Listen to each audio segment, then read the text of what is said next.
ప్రస్తుతం అందరికీ శుభోదయం. నిన్న రోజున మనం చెప్పుకుంటున్నటువంటి పాఠ్యాంశం కన్యక అనే పాఠాన్ని మనము చెప్పుకుంటున్నాం. అయితే ఈ కన్యక పాఠం సారాంశం అనేది నిన్న చెప్పుకున్నాము. అయితే ఒకసారి మనం వింటే సారాంశం మొత్తం కూడా బ్రీఫ్గా. కన్యక ఒక చెట్టు కూతురు. ఈమె బాగా అలంకరించుకుని చిరకత్తులతో కలిసి గుడికి వెళ్ళేది. వీధిలో పట్టణం పాలించే రాజు చూసి ఆమె అందానికి మోహితుడయ్యాడు. ఆమెను చెర పట్టడానికి ప్రయత్నం చేశాడు. అప్పుడు కన్యక దేవుని మీద భారం వేసి దైవ కార్యము తీర్చి వస్తాను అని రాజుతో చెప్పింది. ఇంతలో కన్యక తండ్రి రాజుకు నమస్కరించి, నీవు బలవంతంగా తీసుకుని వెళ్ళనక్కర్లేదు. రాజు యొక్క ఆలోచన చూశారు కదమ్మా, ముందు మాట చెప్పుకోండి. ఈమె చెరపట్టవలనని రాజు ప్రయత్నించాడు. తండ్రి ఏమంటున్నాడు? నీవు బలవంతంగా తీసుకుని వెళ్ళనక్కర్లేదు, కన్యక నీ సొత్తు. నీవు కన్యకను కోరుకోవడం కంటే మాకు అదృష్టం ఏముంటుంది? ఆమెను అగ్నిసాక్షిగా పెళ్ళాడి స్వీకరించు అని రాజుతో చెప్పాడు. రాజు వెటకారంగా, పట్నం వెళ్ళే రాజుకు శెట్టి ధర్మము చెప్పడమా? పట్నం వెళ్ళే రాజుకు శెట్టి వచ్చి ధర్మం చెప్పడమా? రాజు సాధించే ధర్మం, రాజు చెప్పింది శాస్త్రం, ఆలస్యం చేయకుండా కన్యను నాకు సమర్పించు. కాదన్నా నేను వదలను అని రాజు శక్తితో అన్నాడు. గుడిలోని వీరభద్రుడికి శివాలయం ఉంది. మొక్కు చెల్లించి వస్తానని కన్యక తండ్రి రాజును కోరాడు. అప్పుడు రాజు, సరే పద, అక్కడే కన్యను అగ్నిసాక్షిగా పెళ్ళాడని రాజు శక్తితో చెప్పాడు. గుడిలో వెళ్ళిన రాజుకు ఆకాశానంటున్న అగ్ని గుండను చూసి భయం వేసింది. గుడిలో ఉండేటువంటి ఆ యజ్ఞ గుండము భగ భగ భగ భగ మండుతూ దాని మంటలు ఆకాశాన్ని తాకుతున్నాయి. అది చూసిన తర్వాత భయం వేసింది. కులస్తులకు బోధన చేసింది. కనుక తన కులస్తులకు అందరికి కూడాను బోధహిత చేసి ఆమెను రాజు సమీపించింది. పట్టపగలు నడి వీధిలో జార చోరులు అంటే దొంగలు, వ్యభిచారులు కూడా కన్యకను బలాత్కరించరు. ఎందుకంటే స్త్రీ అంత ఉత్తమమైనది. నీవు నన్ను బలాత్కారం చేయబోవు, నీవు కూడా రాజువేనా? ప్రశ్న చూసారా? పట్టపగలు నడి వీధిలో జార చోరులు కూడా కన్యను బలాత్కరించరు. జార చోరులు అంటే ఒక వేశ్య స్త్రీని కూడా పట్టపగలు దొంగలు కూడా ఆ స్త్రీకి అపకారం తలపెట్టరు. నీవు నన్ను బలవంతం చేయబోయావు, నువ్వు నన్ను బలవంతం చేయబోయావు, నీవు ఒక రాజువేనా? నీ తుండగానికి దేవుని తప్పక ఇచ్చిస్తుంది. పట్టణం మీద రాజు అయితే నన్ను ఇప్పుడు పట్టుకో అంటూ కన్యక ఒక్కసారిగా ఏమైంది? మంటల్లోకి దూకేది. పట్టణం మీద రాజు ఎప్పుడైతే ఈ కన్యక ఆ యజ్ఞ గుండంలోకి, ఆ భగమగం అంటే ఆ మంటలోకి దూకేతుందో, ఒక్కసారిగా పట్టణం మీద రాజు గర్వం అణిగిపోయింది, మట్టిలో కలిసిపోయింది. గర్వం అణిగిపోయింది, అతని యొక్క పరువు ప్రతిష్టలు కూడాను మొత్తం కూడా మట్టిలో కలిసిపోయింది. ఆ రాజు యొక్క కోటలు, పేటలు నక్కలకు నివాసాలయ్యాయి. ఎక్కడైతే మంటల్లో కన్యక కలిసిపోయిందో అక్కడ ఆకాశాన్ని తాకే సౌధం వెళ్తుంది. ఇప్పుడైతే ఇక్కడ కన్యక ఆ మంటల్లో పడి చనిపోయిందో, ఆ చనిపోయినటువంటి ఆ యజ్ఞగుండం ఏదో ఆ ప్లేసులో ఒక పెద్ద స్తూపం అంటే సౌధం వెళ్తుంది. సౌధం అంటే ఒక బంగ్లా. పట్నమైన రాజు ఆ చిన్నటువంటి ఆ తప్పిదానికి మరణించాడు. కన్యక కీర్తి, రాజు యొక్క అపకీర్తి కౌలు పదాలు పద్యాలుగా మారాయి. ఇప్పుడైతే ఈ బలాత్కారాలు పోయినటువంటి రాజు ఆ కన్యక చెరపట్టని ఆలోచిస్తాడు. వాళ్ళ యొక్క కీర్తి ఇక్కడ ఈ కన్యక యొక్క కీర్తి ఏమో ఆకాశాన్ని అంటేటువంటి సౌధంలో నిలబడింది. రాజు యొక్క అపకీర్తి అతను నివాసాన్ని కూడా కోట పెట్టడానికి కూడా కోల్పోయి మట్టిలో కలిసిపోయాడు. ఎప్పుడైతే స్త్రీ ఒక సౌధంగా వెళుతుందో, రాజు యొక్క కీర్తి అపకీర్తి అయిపోయిందో, కౌలు కూడాను ఆ దృశ్యం చూసిన తర్వాత, ఆ సంఘటన చూసిన తర్వాత కవులు కూడా తమ యొక్క కళానికి వదిలిపెట్టి పద్యాలు, కథలు, కవితలు ఇలాగా రకరకాలుగా రాసుకుంటూ వచ్చారు. ఇది ఈ పాఠం విద్యార్థులకు మీకు ఎట్లా కాలేంటంటే, సమస్య వచ్చినప్పుడు ప్రతి విద్యార్థులు కూడా మీ యొక్క తెలివితేటలు అనేది మీకు యూజ్ అవ్వాలి. అలా యూజ్ అయినటువంటి క్షణం దేవుడు కూడా మిమ్మల్ని ఒక వంశాన్ని నిలబెడతారు. సమస్య మీదకి వస్తున్నప్పుడు కూడా మన యొక్క తెలివితేటలు ఉపయోగించకపోతే ఏమన్నది? ఇప్పుడు రాజపుత్ర స్త్రీలకు ఒక అలవాటు ఉందమ్మా. చరిత్రలో చూసుకుంటే రాజపుత్ర స్త్రీలుకి ఆ అలవాటు ఏం తెలుసా? ఎదుటి పరాయి రాజ్యం వాడు మన రాజ్యంపై దండెత్తు వచ్చినప్పుడు స్త్రీలని చెరబడతారు, మానభంగం చేస్తారు, దగ్గర రాకపోతే చంపేస్తారు, ఇలాగా రకరకాల విజేతాలు చేస్తారు. కానీ రాజపుత్ర స్త్రీలకు ఎదుటి వాడికి పరాయి వాడికి మనం బానిసలుగా వెళ్ళే కంటే, అతని చిత్రహింసలకు పడే కంటే చచ్చిపోవడం పెట్టండి, వాళ్ళు చచ్చిపోతారు. అది భారతదేశంలో ఉన్నటువంటి స్త్రీ యొక్క సాంప్రదాయిక గుణానికి అంత పెట్టింది పేరు. కన్యక కూడాను వీరభద్రుడికి, అందుకే దైవంపై నమ్మకం ఉన్నటువంటి ఈ కన్యక వీరభద్రుడికి నమస్కారం చేసింది. ఎప్పుడైతే వీరభద్రుడికి నమస్కారం చేసి తన యొక్క వాయనం చెల్లించిందో, ఆ మట్టలో దొరికిన తర్వాత ఒక సోదరి వెళ్తుంది. గల కారణము దేవుని యందు భయభక్తులు, తన దగ్గర ఆలోచన వచ్చింది. అందుకే కన్యక కీర్తి ఆకాశం అంటేటువంటి ఒక సౌధంలా వెలిచింది. ఒక జెండా, ఒక సౌధంపై ఒక జెండా వేస్తే అది గాలికి రెప్పలు ఆడుతూ ఉంట చూస్తావా? ఆ రెప్పలు ఆడడమే దాని యొక్క కీర్తి ప్రతిష్టలకు, ఆ కీర్తి యొక్క ప్రతిష్టలకు ఎలా కలుపు, ఎలా వేలుపు. మరి రాజుగారికి ఏమైంది? కీర్తి మట్టిలో కలిసిపోయింది. ఒక్కసారిగా దూరంలోనే వాటిలన్నీ కూడా కోల్పోయి, రాజుగారికి ఎన్ని సోదరులు ఉంటాయి మీకు తెలుసు కదా, అన్నీ కోల్పోయింది. ఇలా ప్రతి విద్యార్థిని కూడాను ఒక ఆత్మస్థైర్యాన్ని నింపడానికి ఈ పాఠ్యాంశం మీకు పెట్టడానికి గల మొట్టమొదటి కారణం. ముందు పాఠంలో సత్య యొక్క గొప్పదాన్ని తెలియజేస్తుంది, అది కూడా ఒక స్త్రీకి. ఎందుకు సార్ నా గురించి ఎంత కేర్ తీసుకుని అవసరం అంటే, విద్యార్థుల్లో ఉన్నతమైన విలువలు పెంపొందించడానికి, ఆత్మస్థైర్యాన్ని పెంపొందించడానికి ఈ పాఠం యొక్క ఉద్దేశం. 2 పాఠాలు మీ గురించి రాశాడు. ఇప్పుడు పాఠంలోకి వెళ్తే చూడమ్మ, ప్రతిదీ కూడా ఒక ఖండిక పాఠంలో దగ్గరగా ప్రతిదీ కూడా ఒక ఖండిక అని ఎందుకన్నారంటే, ముత్యాల సరాలు ఛందస్సులో రాస్తున్నప్పుడు 2 లైన్లు చూసుకుంటే 7+7=14 అనే ఛందస్సులో రావాలి. చూసుకు మొత్తం కూడా అంత్యనప్రాతలంకారంలోనే రాశాడు. చూసుకోండి.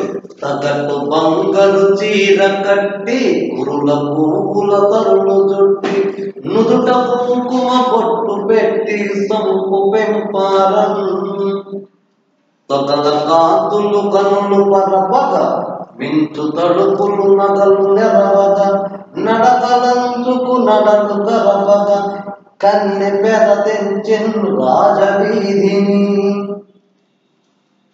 తగటు బంగారు చీర కట్టి ఉర్ల పువ్వుల తరులు చుట్టి నుదుట కుంకుమ పట్టు పెట్టి సొంపు పెంపారం చూడనా తగటు బంగారు చీర కట్టి ఈ కన్యక ఎలా ముస్తాబయ్యింది అనేటువంటి అంశాన్ని చెప్తున్నాడు చూడన్నాను. తగటు బంగారు చీర కట్టి కన్యక బంగారం వర్ణంతో బంగారు కాంతులతో అనేటటువంటి చీర ఒకటి కట్టింది. అందుకే తగట్టు బంగారు చీర కట్టి ఒక చీర కట్టినప్పుడు ఆ కన్యక ఎలాగో తెలుసా, ఎంత సాంప్రదాయబద్ధమైనటువంటి చీర కట్టినట్టుని బంగారు వర్ణం శోభితమైనటువంటి చీర కట్టింది. ఆ చీర కట్టినప్పుడు ఆ బంగారం యొక్క కాంతి ఎలా పెట్టుకో తెలుసా, ఒక జరీయంతో చీర ఒక బంగారంతో చేరినటువంటి చీరని ఏ విధంగా అయితే ఆ యొక్క సూర్యకాంతికి మెరుస్తుందో అలాంటి దగదగమైనటువంటి చీర కట్టింది. గుడికి వెళ్తుంది చీర అమ్మాయి కురుల పువ్వుల సరులు చుట్టి. ఈ కన్యక ఎప్పుడైతే గుడికి వెళ్ళడానికి ప్రయత్నం చేస్తుందో ఆ తలను కూడాను 3 పాయలుగా చేసి ముస్తాబయ్యి 3 పాయలు కూడా ఎలా చూస్తున్నామా, కురుల పువ్వుల సరులు చుట్టి. ఎప్పుడైతే ఇలాగా దువ్వుకుని 3 పాయలతో జడేసుకుని ముస్తాబయ్యింది. ఆ ముస్తాబైనటువంటి ఆ జడకి సరైన కూడా పువ్వులు పెట్టుకున్నది. అందుకే అంటున్నాను పువ్వుల సరులు చుట్టి. ఇలాగా సరులు అంటే క్షవరం అంటారు. ఇలాగ ఈ జుట్టుని పాయలుగా తీసుకుని అలంకారంగా ఆమె జడ వేసుకున్నది. ఆ జడ పైన ఏంటంటే పువ్వులు చుట్టింది. తిరిగింటి ఆడుతున్న పువ్వులాగా చుడతారు కదమ్మా, అలాగా ఆమె చుట్టుకున్నది. సరులు చుట్టి అని కొందరు పూలు తలపైన పెట్టుకుంటారు, కొందరు ముడి వేసుకుంటారు. అంటే రకరకాలు ఉన్నాయనుకో. ఈ కన్యకు వచ్చినప్పటికీ సరులు చుట్టి తలపైన పూలు పెట్టింది.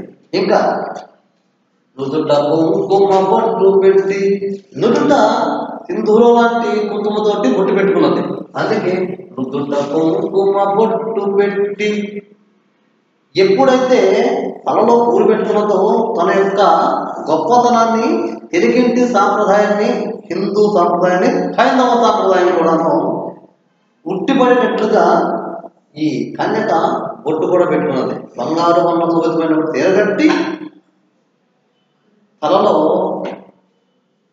సుగంధ పరిమళాలతో వాసన చేయటువంటి విధంగా అలంకరించుకుని పూలు పెట్టుకుని నుదుట కుంకుమ పెట్టి ఏం చేస్తుంది, సొంపు పెంపాలన్న హంస నడక ఏ విధంగా ఉంటుందో అలాగా బొంపు సొంపులు కేవలం ఇది శీలకే సాధ్యం, మనకేం ఉండదు కదా.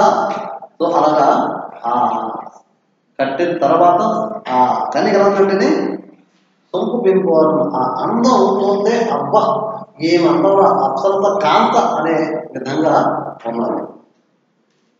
రెండోది పగల కాంతులు కన్నులు పరపగ మించు తడుకులు నగలు నెరవగా నడకలంచుకు నడలు గరవక కన్నె పర తెంచెను రాజవీధిని.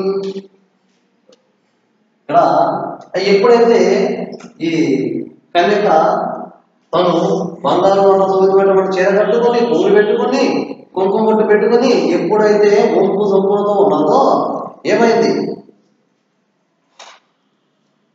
ఈమె యొక్క పగల కాంతులు ఆమె కట్టుకున్నటువంటి ఆ కాంతి తీసుకున్నా ఆ యొక్క బంగారు వల్ల చేరగలిగినటువంటి ఆ యొక్క కాంతి కళ్ళల్లో వస్తుంది. ఆ కాంతి కళ్ళకు దొరుకుతున్నది. ఏ విధంగాను అంటే ఒక కలువ పువ్వుని విడిచినప్పుడు సూర్యకిరణాలు ఆ కలువ పువ్వుపై ఆ తామపువ్వు పడినప్పుడు ఒక కాంతి అనేది పైకి వెదజంపుతుంది. ఎలాగా పువ్వులని పట్టుకున్నప్పుడు మామూలుగా అయితే ఇలా పోస్తారు, అవునా? ఇంతే కదా పోసేదమ్మా ఏ చెట్టుకున్నటువంటి పువ్వుని కూడాను. కానీ కలువ పువ్వుని ఇలా పట్టుకుని పోయాలి, అవునా కదా? ఇలా పట్టుకుని పోసినప్పుడు ఆ సూర్యకిరణాల యొక్క కాంతి తమర పూలపై పద్మలో కలుపుపై పడినప్పుడు ఆ కాంతి మన కళ్ళకి ఎలా పడుతుంది. సో అలాగా ఈమె కళ్ళు అలాగా తామర పువ్వుల యొక్క కాంతి సూర్యకిరణాలు తాము తగినప్పుడు ఏ విధంగా అయితే కళ్ళు వికసిస్తాయో అంత అందం ఈమెకి కళ్ళల్లో నుంచి వస్తున్నది అని చెబుతున్నాడు.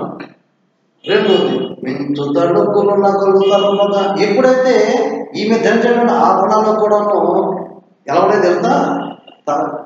మనకి చెంప దీని వల్ల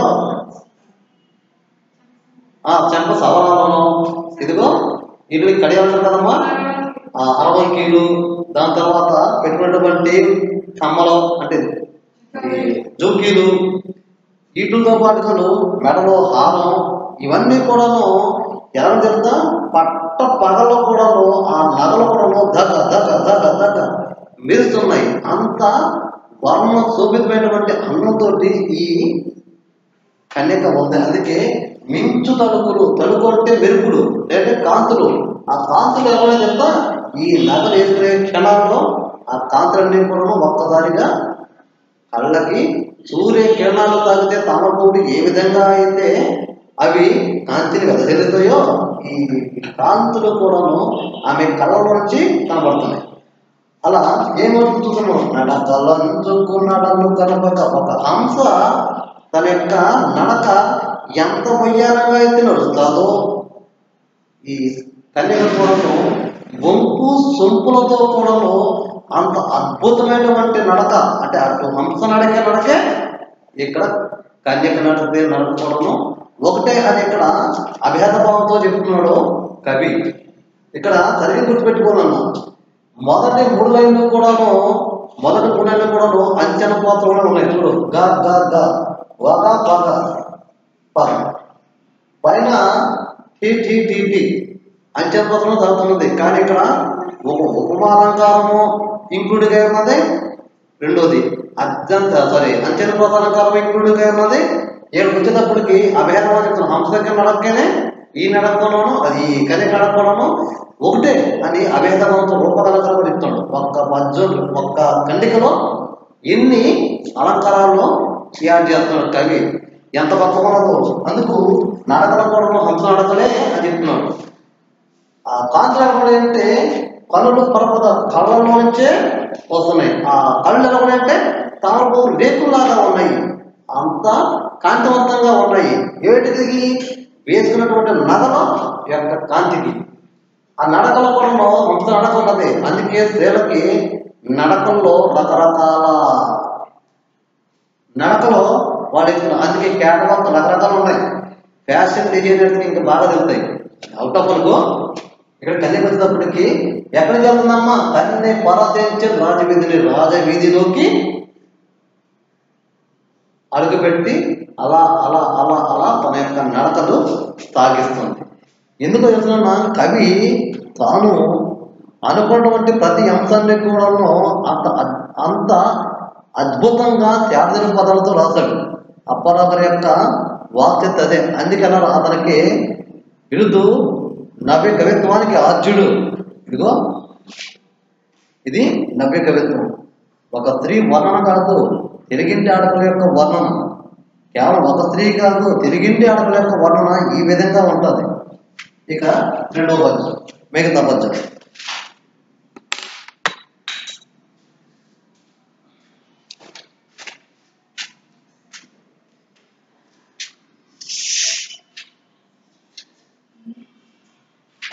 పతిలి కడవల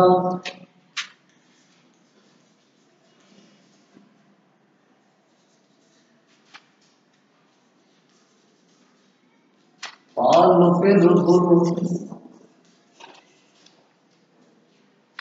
పల్లె రమ్ముల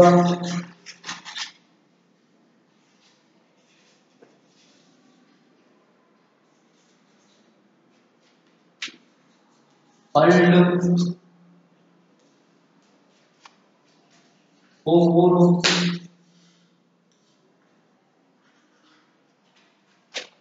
మోనందున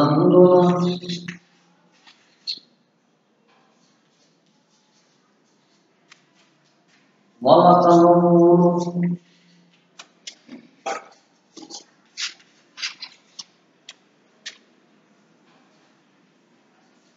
చలక చెలికత్తెం వెంట నడిచి. చూడమ్మా, పసిటి కడవల పాలు పెరుగులు పల్లె రమ్ముల పళ్ళు పువ్వులు నవ్వులందు మొలక నవ్వులు చలక చలకత్తెల్ వెంట నడచిది. చూడమ్మా, దుఃఖం.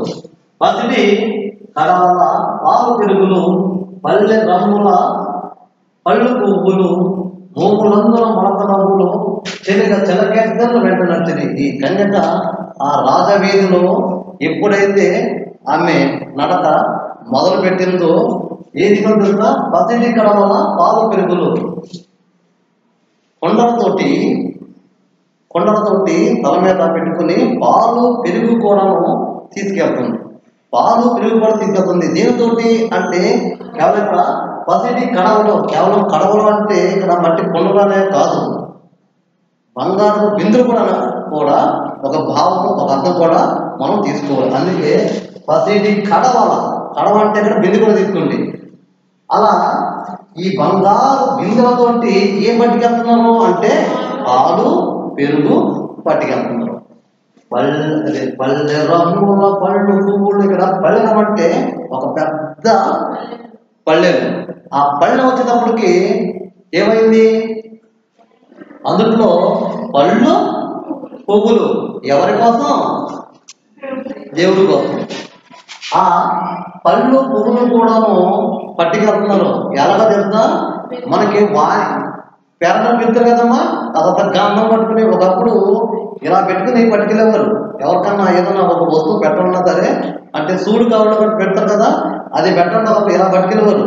ఇప్పుడు క్యాన్ వచ్చినాయి కదమ్మా, ఆ సాంప్రదాయానికి స్వచ్ఛ పరిగెత్తి ఇలా పట్టుకెళ్తాం. సో ఆ పట్టుకెళ్ళినప్పుడు ఈ యొక్క కన్యక యొక్క మొహం ఎలా తెలుసా? మోమునందున మొలక నవ్వులు అంటే మన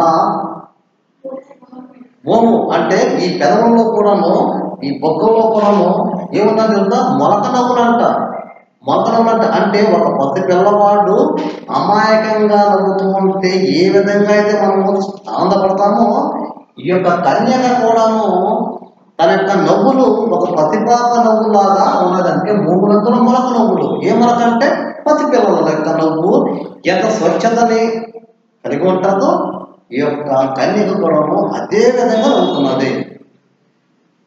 ఇంకా ఉదాహరణ చెప్పాలా? మనకి తొలగలు కురిసినప్పుడు మనకి ఆత్మలు వస్తుంటారు, వరిశీలకి నారేస్తూ ఉంటారు విత్తనాలు వెళ్ళి.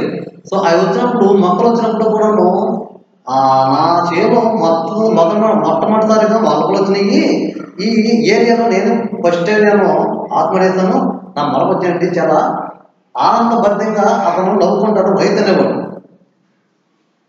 పిల్లలు కూడాను వాళ్ళు ఎందుకు నవ్వుతారో తెలియదు, కానీ వాళ్ళలో ఉన్నటువంటి ఆనందము అదొక ముచ్చటే. చిన్నపిల్లలకి ఏదైనా చిన్న చిన్న శబ్దాలు చేసినా, లేదుకో ఏదైనా స్కూల్ కింద ఒక వస్తువు పట్టుకుని కింద పడుకున్నా అరే అని ఎలా విధంగా కొట్టుకుంటారు. అలా కొట్టుకుంటే వాళ్ళకి ఆనందం అది. సో ఇక్కడ కన్యక కూడాను తన యొక్క మొక్కలో కూడాను అంత ఆనందంగా ఉంటుంది, అంత ఆనందపడినటువంటి నవ్వులతో ఉంటుంది. అలా ఉన్నదప్పుడు, నవ్వుకున్నప్పుడు ఎవరున్నారు? చెలకెత్తెలు వెంట నడిచింది. ఇలా నవ్వుకుంటూ ఏం చేస్తున్నా తెలుసా? తనతో ఉన్నటువంటి మిగతా ఫ్రెండ్స్ చిలికెత్తెలు కూడాను తన వెంట నడుస్తూ ఉన్నప్పుడు ఇగో ఇవన్నీ కూడాను జరిగినాయి. ఎందుకో తెలుసా? గుడికి వెళ్ళినప్పుడు సకుటుంబ సపరివార సమేతంగా అని అంటారు కదమ్మా. కుటుంబం యావత్తం కూడా వెళ్తారు. వెళ్ళినప్పుడు ఎంత ఆనందవంతంగా నవ్వుకుంటూ వెళ్తారు. ఎందుకు అంటే దేవుడు చేసినటువంటి కార్యాలు అంత గొప్పవని వాళ్ళ యొక్క తలంపు. ఇక్కడ కన్యక కూడాను భక్తి అనేది చాటుతుంది. అందుకు బంగారు కడవలలో పాలు పెరుగుతూ పట్టుకెళ్తుంది, పళ్ళెల్లో పళ్ళు పువ్వులు ఇంకా మిగతా అన్ని పట్టుకెళ్తుంది. ఆ మొహంలో కూడాను ఒక నవ్వుతో కూడినటువంటి కాంతి కూడాను ఉన్నది. ఇవన్నీ కూడా కలుపుకుని ఆ రాజమార్గాన చెలికత్తెలతోటి వెళ్తుంది. ఎవరు? కన్యక. నెక్స్ట్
చూడండి ఎంత అద్భుతంగా ఉన్నది. అంత పట్టపు రాజు ఎదురై కన్నె సొగసుకు కన్ను చెదురై మరుని వాడికి గుండె బెదిరై ఇట్లు తలపోతెను. చూడండి ఒకసారి ఎంత భావమైనటువంటి మాటలో మాత్రమే చూడండి. అంత పట్టపు రాజు ఎదురై కన్నె సొగసుకు కన్ను చెదురై మరుని వాడికి గుండె బెదురై ఇట్లు తలపోతెను.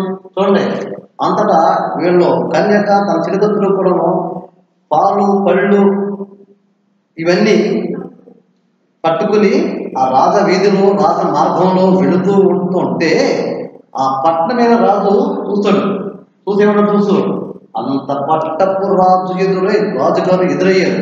ఎవరికి? కన్యకి ఎదురైన తర్వాత ఈ మాటలన్నీ కూడాను ఆ కన్యక ఎదురైన తర్వాత రాజుగారి యొక్క హృదయ అంతరంగంలో ఉన్నటువంటి మాటలు ఇవన్నీ కూడా కన్య సొగసుకు కన్ను చెదురై ఒక్కసారిగా ఆ కన్యను చూసేటప్పటికి ఒక్కసారిగా కన్ను చెదురయ్యింది. ఈమె భూలోక కాంత లేక అప్సరస కాంత. ఎందుకు అంటే ముందు మనం 2 ఖండికలు చెప్పుకున్నాం కదమ్మా, 3 ఖండికల్లోనూ ఆ మొదటి 2 ఖండికల్లో కూడా ఈ కన్యక యొక్క వర్ణాన్ని అందాన్ని కూడా చెప్తున్నాం. బంగారం అనే చీర కట్టింది, పువ్వులు పెట్టుకున్నది, ఆ నడక ఎలా చెప్తా హంస నడకలాగా ఉన్నది అని చెప్పుకుని 3వ ఖండికలో చెప్పుకున్నాము. పాలు పళ్ళు పెరుగు పట్టుకెళ్తూ ఆమె యొక్క నవ్వు ఎలా ఉన్నది అంటే చిరునవ్వుతో ఉన్నది, మరతలతో ఉన్నటువంటి నవ్వుతో ఉన్నది అని చెప్పుకున్నాం. అదే సమయంలో రాజుగారు చూసిన తర్వాత ఆ కన్య సొగసు అంటే కన్య, ఈ కన్య యొక్క అందానికి ఒక్కసారిగా కన్ను చెదిరిపోయింది, కన్ను పుట్టింది. ఎప్పుడైతే ఆ అందం చూశాడో తన మనసులో కోరిక పెరిగిందో అప్పుడు చూసుకో మరుని వాడికి గుండె బెదురై. ఇక్కడ మరుడు అంటే మన్మధుడు, ఆ మరుని అంటే మన్మధుడు. ఆ మన్మధుడు బాణాలన్నీ కూడా ఒక్కసారిగా ఆ మనవాడికి గుచ్చుకున్నాయి. మన్మధుడికి 4 బాణాలు ఉంటాయి. ఆ 4 బాణాలు కూడాను స్త్రీ మీద కానీ పురుషుడి మీద కానీ ప్రయోగించినప్పుడు ఒకదాన్ని తగలకపోతే ఒకదానికి రెస్పాండ్ అవుతాడు. అది అమ్మాయి కావచ్చు, అబ్బాయి కావచ్చు. ఆ కోరిక కలగాలి, అంటే కామవాంఛ కలగాలి అంటే ఆ కామవాంఛకి గల కారణము మన్మధుడు.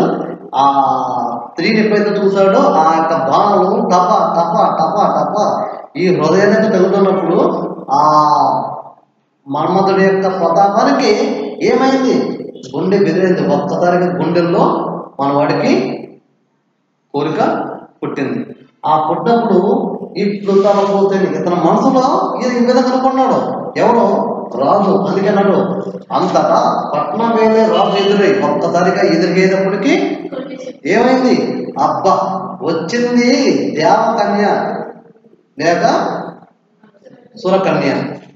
అందుకే అంటాడు ఇంద్రుడు మహా భాగవతంలో గంగాదేవి మానవ రూపం ధరించినప్పుడు, గంగాదేవి మానవ రూపం ధరించింది స్వర్గలోకంలో. ఆ మానవ రూపం ధరించినప్పుడు దాన్ని ఒక మానవుడు చూశాడు. స్వర్గంలో ఉన్నటువంటి గంగాదేవిని మనిషి ఉన్నటువంటి ఒక అతను చూశాడు స్వర్గంలో వెళ్ళి. ఆ అందాన్ని చూసినప్పుడు కళ్ళు చెదిరిపోతాయి. ఆ గంగాదేవి ఒక శాపం ద్వారా ఈ భూలోకానికి వస్తుంది, మనిషి రూపంలో జన్మిస్తుంది. శంతన మహారాజు అనేటువంటి ఒక మహారాజు భీష్ముడి యొక్క తండ్రి. శంతన మహారాజు ఆ అడవిలో వేటకి వెళ్ళి అలసిపోయి ఒక చెట్టు కింద కూర్చుని చేత ఇస్తూ ఉంటాడు. కూర్చుంటే ఆ గంగాదేవి వచ్చి తన కుడి తొడ మీద కూర్చుంటుంది.